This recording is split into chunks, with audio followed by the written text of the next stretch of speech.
Hi there, my name is Matthew Brick. I'm a Valor Christian High School student, brother of four. I'm a wrestler, and I'm out to find interesting stories to talk to about, make connections, and hopefully point people to God. Let's get this, the Brick House Podcast.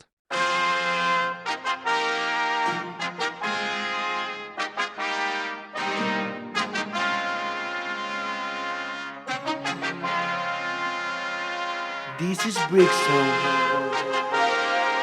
This is your house. Presenting the Brick House Podcast. The Brick House. Here comes the boom.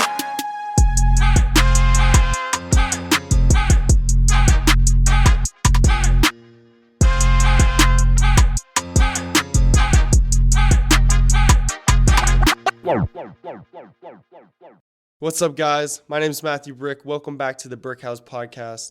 Today I have a really special person on, a person who I've only am getting to know now, but a person who just has been pouring into me, and I've already had some good conversations with him, and I wanted to bring him on. Bob Dixon, how are you? How are you doing today? Great. Thanks for having me, Matt. Thank you. Yeah. So let's just get into it. How are you feeling? I know you were just saying this week it's just been busy. How's it like? Busy with like students, like you're a teacher. What's busy life looking like to you? Yeah, it's just May and academics. There's just a lot always going on, wrapping up grades, getting loose ends tied up, end of the year events, all of those things. They just all kind of converge, so it's just a busy time. Mm-hmm. You looking forward? I think everyone is, but are you looking forward for school to wrap up? Yeah, certainly I'm looking forward to more big chunks of time to read and think and do some deep work. So Yeah. Well, I'd love for the people that are listening in. A lot of people probably are listening and they know you, but even I, like, what do you love? Like, what are you about? Like, if you could say, like, 3 things that maybe some people wouldn't know about you, like, what are some, like, hidden things that you love to do that maybe not everyone knows? a couple big things that I love to do. I love adventures. I love growth in any capacity, and I love beauty. So adventures, growth, and beauty, those 3 things, large categories, would sort of all be wooing me towards them. And then there's all kinds of little subcategories within those things that I delight in. So, So, I mean, we're about to go on in a big adventure, going to Spain. yeah. But what adventures that have you done in your life?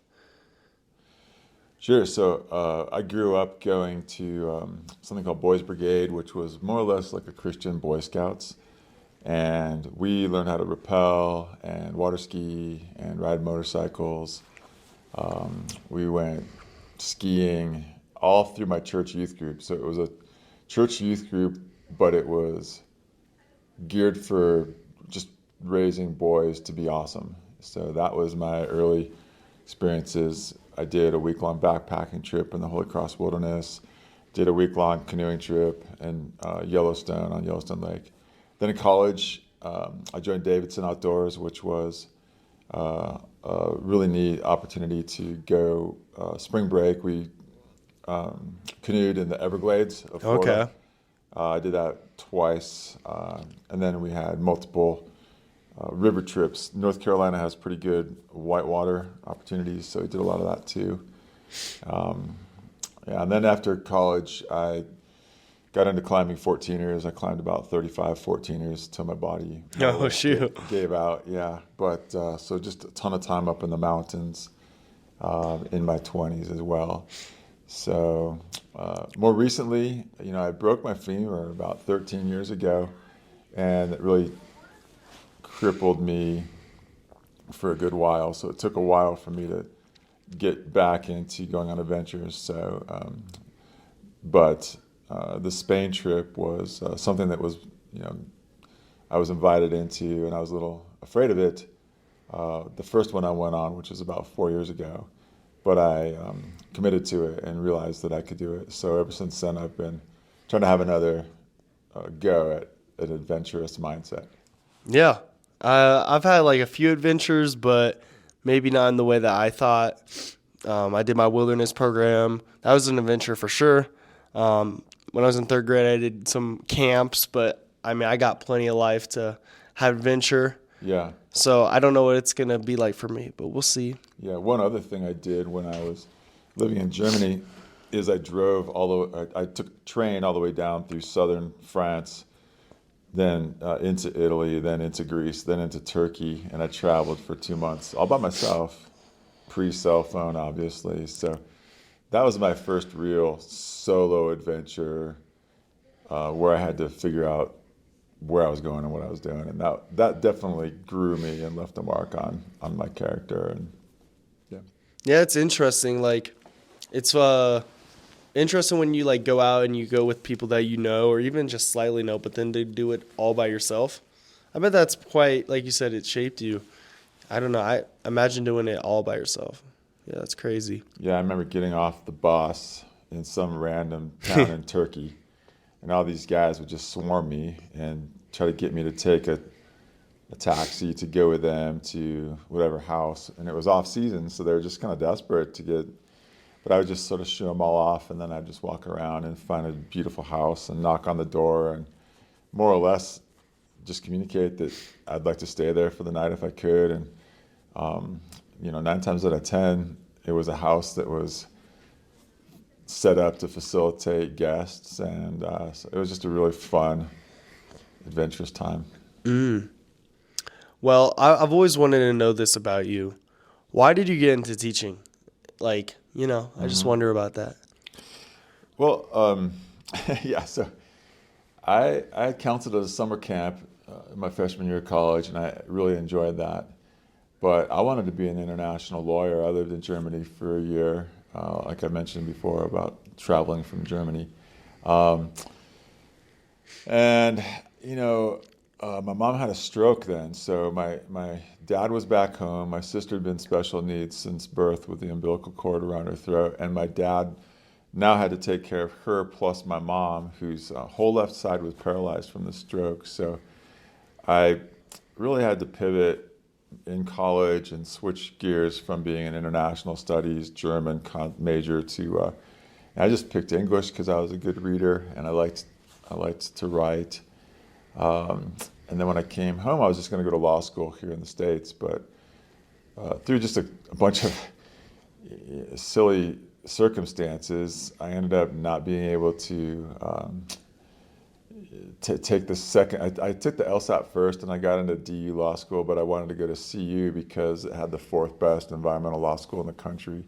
But then my mom drove off on the day I was supposed to take the LSAT again, so I ended up just walking over to my local public middle school, where I asked them if I could get a job with them, and they had this program where they couldn't give me a full job, but it was a stipend, a $10,000 stipend towards a master's. And I didn't know what else to do. I didn't have, we just didn't have any money. I didn't have my own car. My travel radius was pretty much limited by what I could do on my bicycle.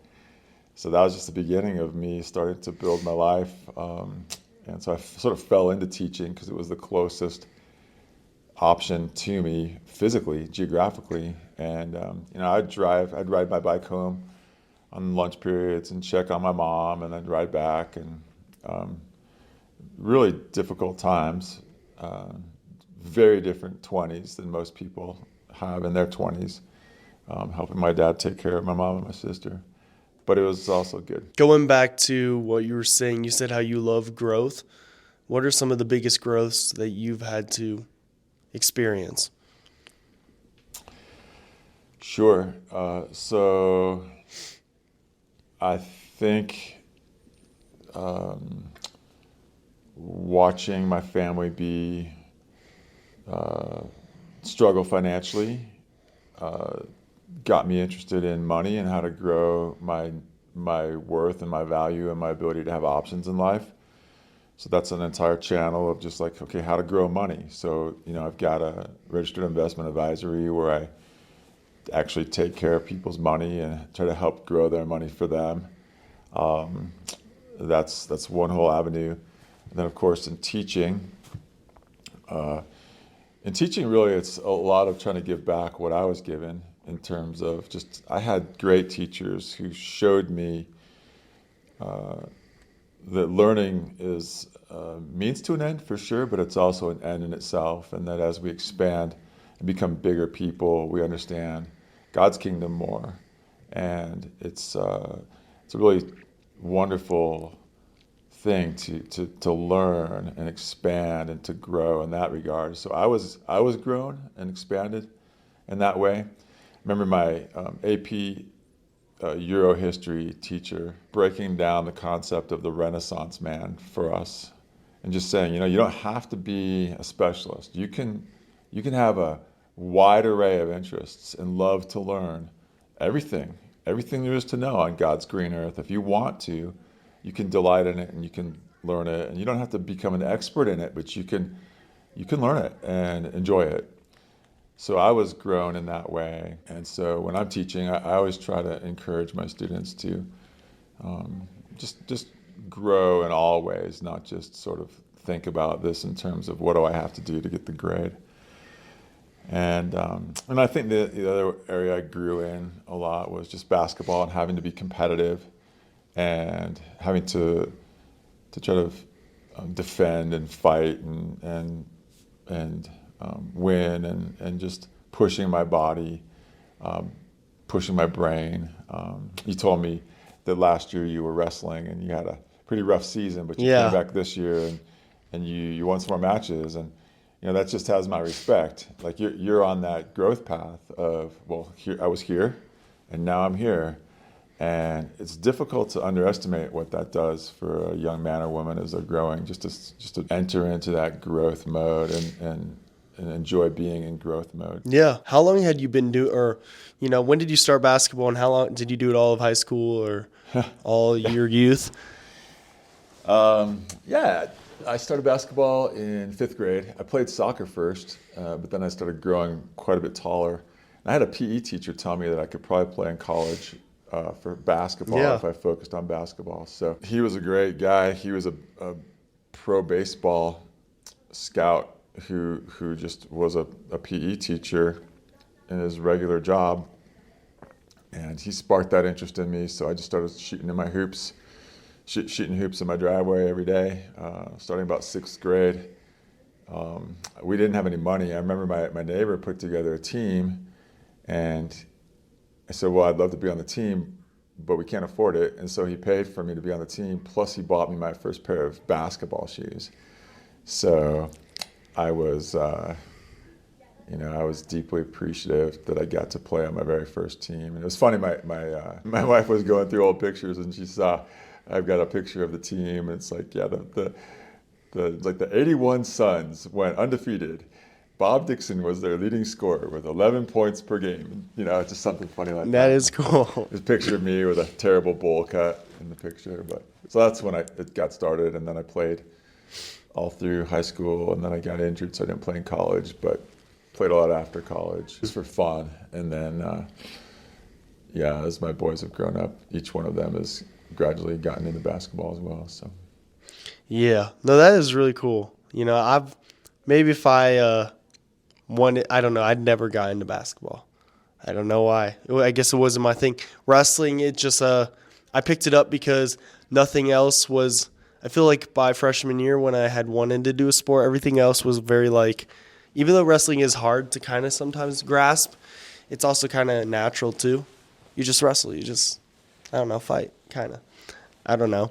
With a football, you have to be able to throw and catch a football. Basketball, you have to catch and shoot a basketball, right? So, yeah, I think wrestling is great because you learn how to handle yourself, and I just think that's a good thing for a young man to be able to walk around knowing if I need to, I can handle myself if there's somebody that's going to come at me, Yeah.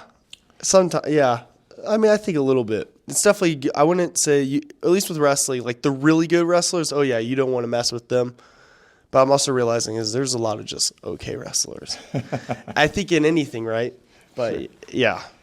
Yeah, but think about all the things that you have to face, and like just you out there, and you can't rely on anyone else, and you got to dig deep, and you got to face this guy who's coming at you, and I think there's a lot of psychological benefits from just learning how to face that and enter into that, and you're just not going to be as afraid as a result of wrestling of certain things that Yeah. you might have otherwise been fearful of. Yeah.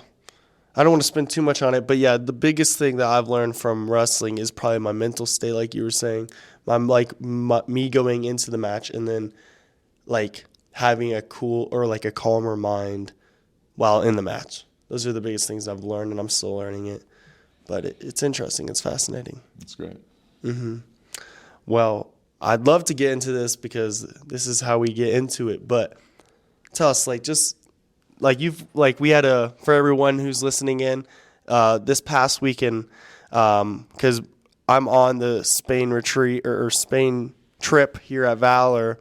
There was a retreat that we had this past weekend, and Mr. Dixon, he was pouring into us and the people in our group and whatnot. But I'd love to know, and he was sharing stuff about his faith, but I'd love to know, just your faith journey, and also you were saying with your taking care of your mom and your sister, and just how maybe all that encompass a little of all that. How have you grown in your faith, and what does faith mean to you, and how do you embody that in your everyday life type deal?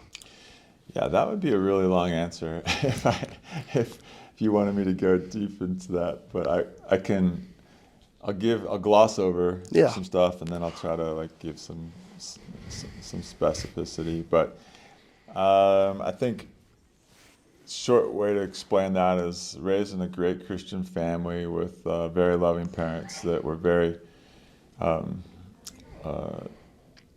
devout Christians, but devout to the point where they were dogmatic or legalistic. So we had a lot of do's and don'ts as far as growing up, and that meant no movies, not even G-rated movies. That meant no dances. That meant no, just a lot of restrictions. And my brother and I were very, we were all boys, so to speak. So we were always running around and getting dirty and getting in trouble, climbing trees. So with a lot of rules, I very quickly became rebellious against that, and it was kind of going the wrong way. And then my dad noticed that, and we had some conflict over this really terrible movie that I snuck out. I snuck out to see this horrible movie called Chariots of Fire, which the listeners don't realize is like a full-on gospel story about Eric Liddell, who was a preacher in Scotland, who decided he wouldn't run in the Olympics because it was on Sunday. So I see the most Christian movie you could ever see, and I'm about ready to get majorly in trouble for it. And to my dad's credit, he really listened to me in that moment, and he did a big pivot. And then we switched churches. That's when I started going to that great youth group that had the Boys Brigade with all the outdoor activities.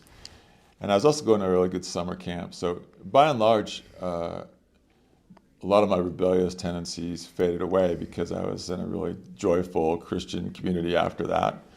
But then came college, and I went to my very first day of school, and the professor said, well, we're going to study the great myths. We'll study the, Gilgamesh myth of creation, and we'll study the Christian myth.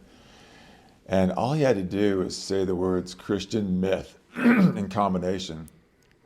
And my faith in many ways just crumbled like a house of cards. And I was in this top 10 academic school, and it just sort of struck me of oh, smart people don't actually believe this. Smart people consider this to be a fairy tale or a myth. So I'm not going to believe this. So immediately, I didn't have a faith that was large enough to incorporate somebody else sort of poking a hole in it that easily. And so I just kind of went on a quest to rekindle my faith and figure out what kind of faith I was even going to have. And it wasn't pretty, but I did find somebody at the school who was a very obviously different person. And I took this person to dinner, and I just said, "Hey, I just want to know what you have." And they're like, "Well, I don't know. I mean, I'm just a Christian. I'm just trying to live like Jesus." And I got pretty upset, and I just got in this person's face of like, "How can you believe all that? You know, it's just fairy tale." And she gave me a book that was really instrumental called "A Severe Mercy," and you know, not everything in the book is ideal, but it's just a very like real autobiography of a man whose wife dies of cancer, and he ends up becoming friends with C.S. Lewis. So he writes letters to C.S. Lewis, and C.S. Lewis writes back to him, and those letters are in the book. And a lot of those letters were answering my own personal questions. And that's when I prayed my very first, I think, authentic prayer, and it was just like, "Dear great big thing out there that I don't really understand, if you're real, please help me believe in you." And that was prayer number one. And it was like on my knees, pretty much sobbing at semester break, my sophomore year. And really, I say sobbing because, you know, I was pretty depressed, not having faith, not having a God, not having something to believe in. I wanted to believe, but I just I couldn't intellectually grant myself the ability to believe something that was too far-fetched. That sufficed for many years after that. I came home, helped my parents out, got married, was active in my church, and then shortly before my 40s, I had another pretty big crisis of faith. And after that, some people just kind of came back around and were like, "Hey, what's up?" And I said, I don't know what's wrong. I just don't believe this anymore." And really great man just agreed to meet with me, and we figured out that it was 9/11. And 9/11 happened on U.S. soil. We're getting attacked, and more or less, once again, you know, God was in too small of a box. And I put him in a box, and my box wasn't big enough to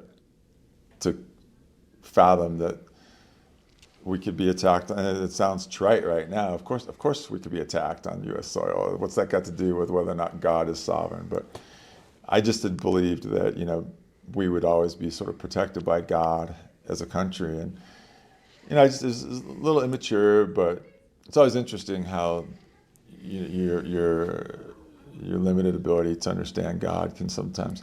And also at the same time, I had been having kids, and we were just super busy, and it's very difficult to maintain the habits of your faith during those years, and I kind of just dried up. So it was a wonderful thing to come back to Christ. And I was telling my friend who had basically brought me back, you know, if this is real, this changes everything. And about a week later, God had just moved in my heart to the point where I was like, I have to quit my job here. I'm gonna go work somewhere else where I can hopefully have a Christian mission. And that's how I ended up at Valor, just seeking out a mission for a way to live out my faith for the Lord. Yeah, I love that. And I just said, to me, it's like I have so much more living to do.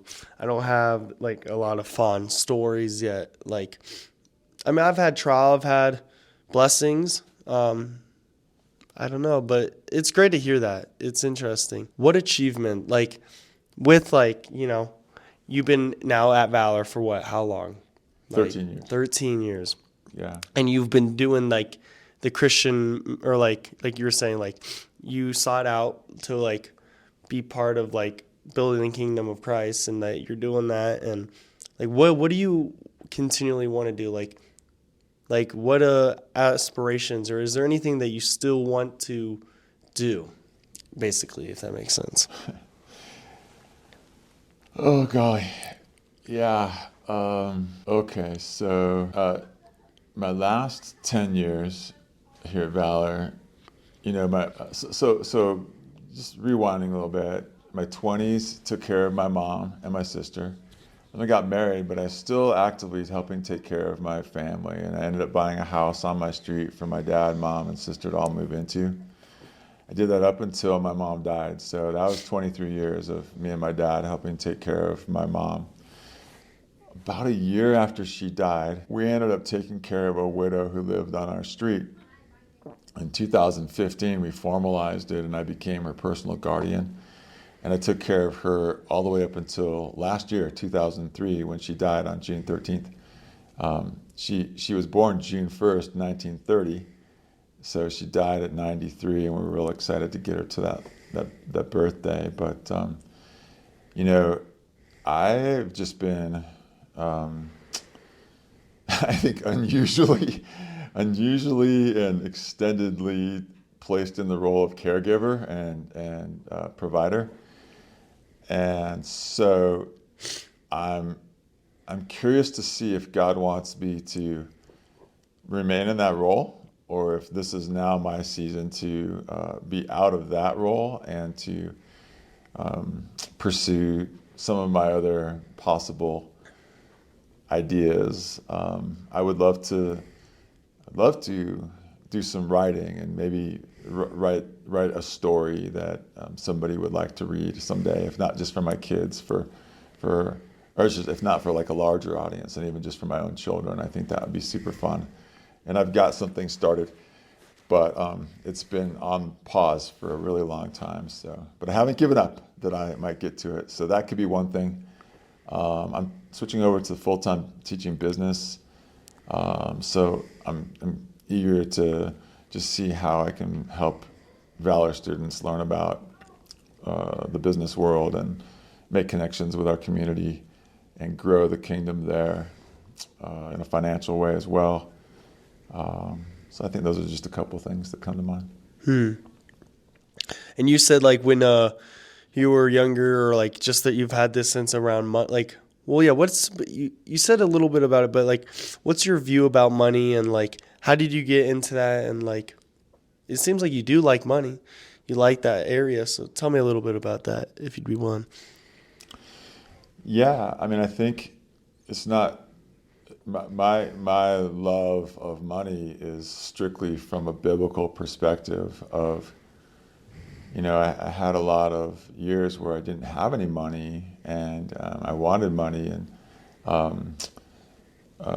I wanted to become rich. I wanted to be like the rich people I saw. You know, I helped buy groceries when I was 13 by caddying at Cherry Hills Country Club. And I would look at the members like they were gods. And I'd look, you know, on the 18th hole, as you're coming up the hill, you look over and you see the country club kids jumping into the swimming pool while I'm over here on the golf course carrying their dad's bags, you know. And that was really great character development for me. But it also made me feel like I was lesser. And if I didn't become financially successful, I wasn't anybody, and that's actually not true. And I learned a lot through this pursuit of money. And so I think initially it wasn't really holy or pure. And one day my wife and I sat down on the couch, and I'd made some decisions and done some things, and they weren't working out. And I just started crying. I just told my wife, I just don't understand why everything I try to do with money just turns to junk. And it's like God in that moment just gave me this really clear recognition of, you don't get to have any money, Bob, until you have the right heart for money. And I didn't understand why other people could get money, even though I didn't think they had the right heart for money. But for some reason, I just feel like God just wanted to hold money back from me until I was prepared in my heart, in the right heart space for financial success. And from that point on, it's been a really interesting path in terms of how God has just blessed that perspective for me financially, for myself, for my larger family, for others that I've influenced and affected. So, you know, I hate the prosperity gospel. I know there's all kinds of Christians in the world that are truly financially struggling. And, I would love to help them as well. I'd like to have the largest impact possible. So I think mainly now, I'm trying to help people understand that same heart posture of mine, of money as a tool to do good for the world and to bless people.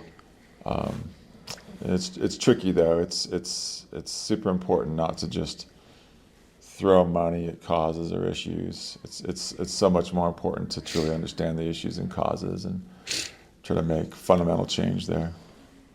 Yeah. I don't know. I mean, I love what you had to say there. It's actually kind of crazy, but when you were talking about the whole Cherry Hills thing, my grandparents are members, and when I grew up, I basically grew up going to Cherry Hills. Yeah, awesome. Yeah, I mean, but like just hearing that a little bit. I mean, I don't know what God's plan is for me with money, but I've always been very blessed. My parents, they worked hard and they were able to like provide me with everything that I have. I get to go to an amazing school like this, and so I can say like I have never worried about where my next meal is or am I ever gonna I've never had that worry, and so in my life at least I haven't had to rely on God in that sense and in that way. But I don't know but I also am realizing that money isn't just this like thing that we should just throw away. Like I definitely am trying to become more responsible with it, and then I was just watching a video this past week it's the documentary called Inside Job, just like the whole financial crisis in 2008. But I'm realizing that is even these guys that had all this money on Wall Street or whatever,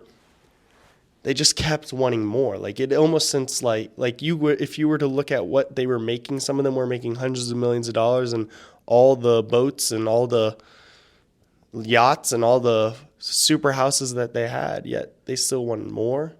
So that was also an interesting concept. Yeah. Yeah, that's when you're talking about money, you'll quickly find out there's a reason why so much of the Bible actually speaks about money. And the human heart, the unregenerate human heart, is a black hole that cannot be satisfied. And so if money's your God, you'll worship it, but it will never pay you back with anything like the real true God, obviously. So I do have a question. Do you have any questions for me? Just trying to change it up here a little bit. Sure. Matt, what makes you most excited about your generation? You're 16? Yes, I am. So let's just say 15, 16, 17-year-olds, you hang out with them and I know you're here at Valor, so maybe it's not indicative of the entire world, but what gets you excited about those guys? Honestly, that's kind of hard. I'd have to really think it out. I like to think my thing through, or think through the question, but short answer is I think my age and my people around my age is we're the most creator. I would think we're one of the most creative people. We are very creative. We're very community orientated. I think at least what encourages me is I see these people that just they love what they do and they have this passion for it, and we do that with community, if that makes sense. So just this idea of creativity and community, and then especially at least where I'm in, and I think you're saying, it's not maybe includes the whole our whole world, but I do think that our generation, my generation, is pretty on fire for God. At least the people that I'm surrounding myself with, and they can take their art or their creativity and use it for God, and that gets me very excited, because that's what I would like to think that I'm doing with this podcast. This is something I really love. Every day, the night before I'm gonna record or whatever, I'm just man, this is so cool. it might not be so cool for everyone that's listening. Like, not everyone's a podcast person, but I love it. Well, I love what you said, because the world needs hope and the world needs a revival. And a lot of the world is suffering from a great amount of pain because they've lost the one true God, and they've lost the ability to think rationally and objectively because everything's become subjective and relative. And as Christians, we don't have subjectivity and relativity. We have truth. And that truth is a cure for so much of what ails modern society. So if your generation is on fire for the Lord and is able to carry that banner and show that powerful truth to others, I think that just gives a lot of hope for revival in the world. Yeah, I do. I don't know. I think we're very aware, more aware, maybe too aware sometimes, but I think we are pretty compassionate people. My friends, shout out to my friends. Well, I do want to end it on with this, so we can make it quick. But like, if you were in your class, or if you were giving a speech to a student body, or saying something to the people at your church, like, what message do you want to leave the people listening to? I'd say don't be afraid of the brokenness. It's a broken world for sure. Satan, the great ruiner, has come to break it, and he's been able to break it through sin for many, many years. And brokenness is ugly in a lot of different forms, but we also are broken. And I just think a lot of times we miss out on being part of God's awesome work because we're removing ourselves from it because of our own brokenness. Just because we're broken doesn't mean he doesn't want to and can't and even will use us through our brokenness. I just say don't be afraid of the brokenness. Don't be afraid of the brokenness, guys. Well, anything else you got to add or nothing? Nope, thanks for having me. Hey, thank you so much. Thank you, Mr. Dixon. Thank you guys for listening on to the Brick House Podcast. Man, thank you guys so much. I'll see you guys next week. Love you guys. Bye.